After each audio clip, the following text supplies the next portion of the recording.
বাড়ি থেকে বেরোনো থেকে দিল্লি যাওয়া পর্যন্ত প্রতি পদে পদে একটার পর একটা মামলা।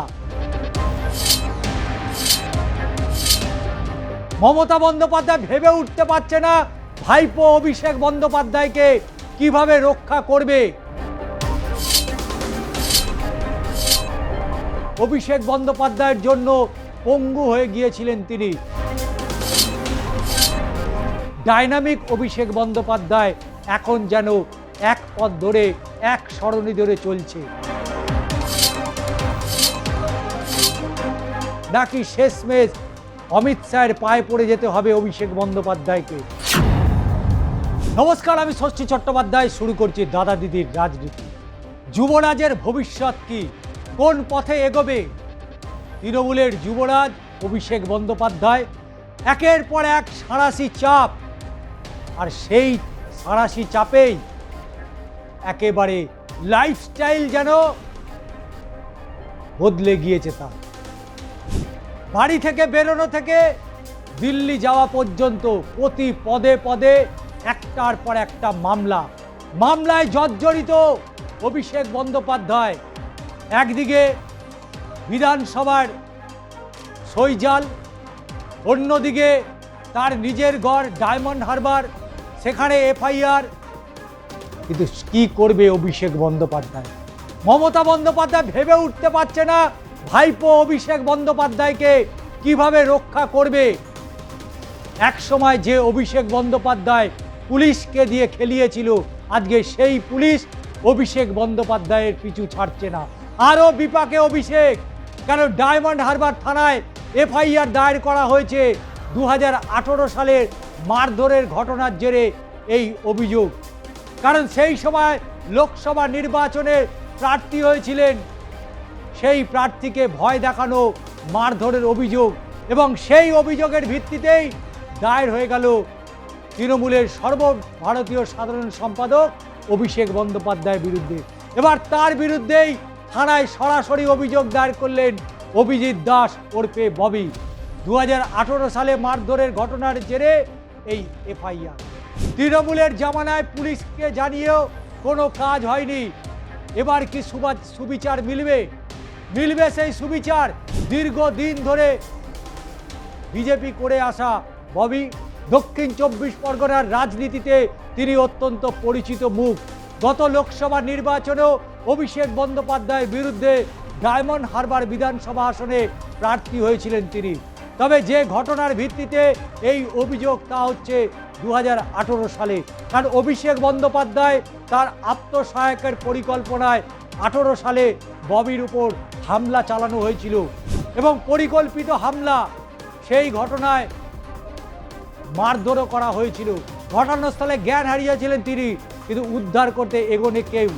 পরবর্তীতে সেই ঘটনায় এফআইআর করেছিলেন তিনি, কিন্তু তৃণমূলের জামানায় পুলিশ কোনো পদক্ষেপ করেনি বলে তার অভিযোগ।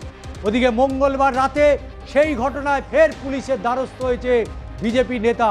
অভিষেক সহ 6 জনের বিরুদ্ধে এফআইআর করা হয়েছে নতুন করে। যদিও এই প্রসঙ্গে তার বক্তব্য, অভিষেক বন্দ্যোপাধ্যায়ের জন্য পঙ্গু হয়ে গিয়েছিলেন তিনি। এখনও সিঁড়িতে উঠতে পারেন না। অভিষেক আর ওর আত্মসহায়ক পুরো প্ল্যান করে আমার ওপর অ্যাটাক করেছিল।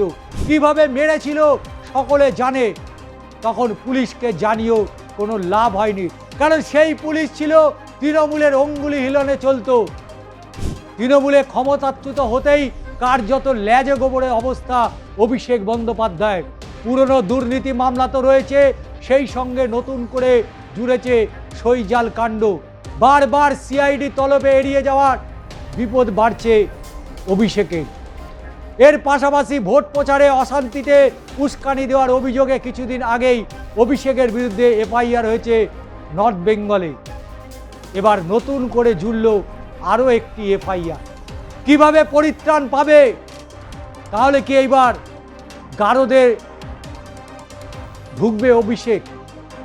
তাহলে কি তার শেষমেশ জেল যাত্রা হচ্ছে? আর এই জেল যাত্রার কারণ অনেকগুলো রয়েছে। একদিকে লিপস অ্যান্ড বাউন্সের মতো কোম্পানি, যে কোম্পানিতে একাধিক দুর্নীতি হয়েছিল বলে ইতিমধ্যেই কলকাতা হাইকোর্টে সেই মামলা বিচারাধীন রয়েছে। অন্যদিকে প্রাথমিক শিক্ষক নিয়োগ দুর্নীতিতে সেখানে সেই কুন্তল সরকার, সেই ঘটনায় অভিষেকের নাম জড়িয়ে যায়। এরপরে একটার পর একটা ঘটনা, রাজ্যের পালাবদল হয়েছে, কিন্তু পালাবদলের সাথে সাথে অভিষেক বন্দ্যোপাধ্যায়, ডাইনামিক অভিষেক বন্দ্যোপাধ্যায় এখন যেন এক পথ ধরে, এক সরণি ধরে চলছে। কারণ ডান দিকেও বিপদ, বাঁ দিকেও বিপদ, পেছন দিকে গেলেও বিপদ, সামনেও বিপদ। কোথায় যাবেন তাহলে অভিষেক বন্দ্যোপাধ্যায়? অবশেষে কি তাহলে কংগ্রেসের হাত ধরে শেষ রক্ষা করতে পারবে? এই প্রশ্নই এখন বঙ্গ রাজনীতির অন্দরে ঘুরে বেড়াচ্ছে।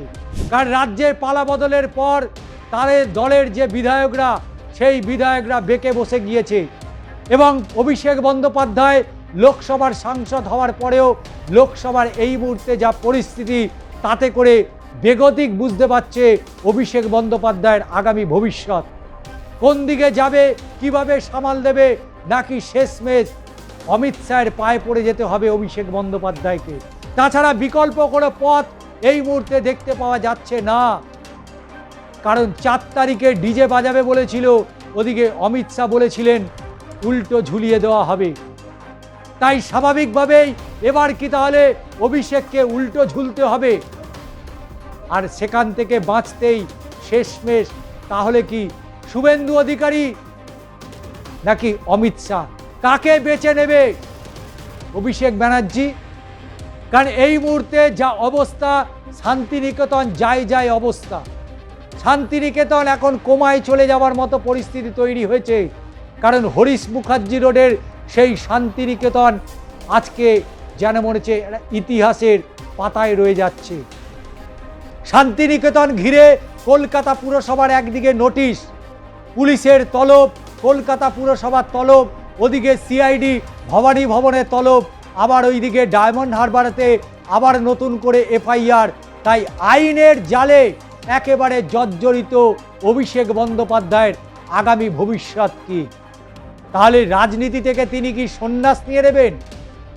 মমতা বন্দ্যোপাধ্যায় তার জন্য আর কত কি করবে? ভাইপোর জন্য পুরো তৃণমূল কংগ্রেসটাই আজকে ছত্রাকার হয়ে গিয়েছে। অভিষেক বন্দ্যোপাধ্যায়ের জন্য পুরো তৃণমূল কংগ্রেসটা 98 সাল থেকে তিল তিলে গড়ে তোলা সেই তৃণমূল কংগ্রেস আজকে ধূলিসাৎ হয়ে গেছে। এখনো পর্যন্ত অনেকেরই হাতের নির্বাচনের সেই কালি ওঠেনি। কিন্তু তৃণমূলের এক সরকার চলে যাওয়ার পর তাসের ঘরের মতো হুড়মুড়িয়ে ভেঙে পড়েছে। আর এদিকে মমতা বন্দ্যোপাধ্যায় তিনি কলকাতা ছেড়ে দিল্লিতে পাড়ি দিয়েছে। অভিষেক বন্দ্যোপাধ্যায় এত মামলার জেরে জর্জরিত যে তিনি কলকাতায় শান্তি করে থাকতে পারছেন না। ওদিকে পচা ডিম খেয়েছে সোনারপুরে, চটচাপাটিও খেয়েছে, কিন্তু এখানেই শেষ নয়। অভিষেক বন্দ্যোপাধ্যায়কে যে বিন্দুমাত্র টলারেন্স করবে না শুভেন্দু অধিকারী রাজ্যের মুখ্যমন্ত্রী, সেটা কিন্তু একেবারেই স্পষ্ট।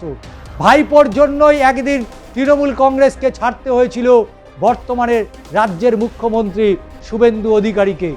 লড়াইটা আজকের নয়, লড়াইটা ছিল দীর্ঘদিনের, যে কারণে 2019 সালে তৃণমূল কংগ্রেস ছেড়ে বিজেপিতে যোগদান করতে হয়েছিল শুভেন্দু অধিকারী এবং তার পরিবারকে। তাই এই রকম পরিস্থিতিতে যেখানে রাজ্যের মুখ্যমন্ত্রী স্বয়ং শুভেন্দু অধিকারী, সেই রাজ্যে কতটা সুরক্ষিত থাকবে অভিষেক বন্দ্যোপাধ্যায়, তার উত্তর অবশ্যই সময় পাওয়া যাবে। আজকের দাদা দিদির রাজনীতি কেমন লাগলো অবশ্যই জানাবেন আপনাদের মতামতের মাধ্যম দিয়ে, এবং চ্যানেলটিকে সাবস্ক্রাইব করবেন।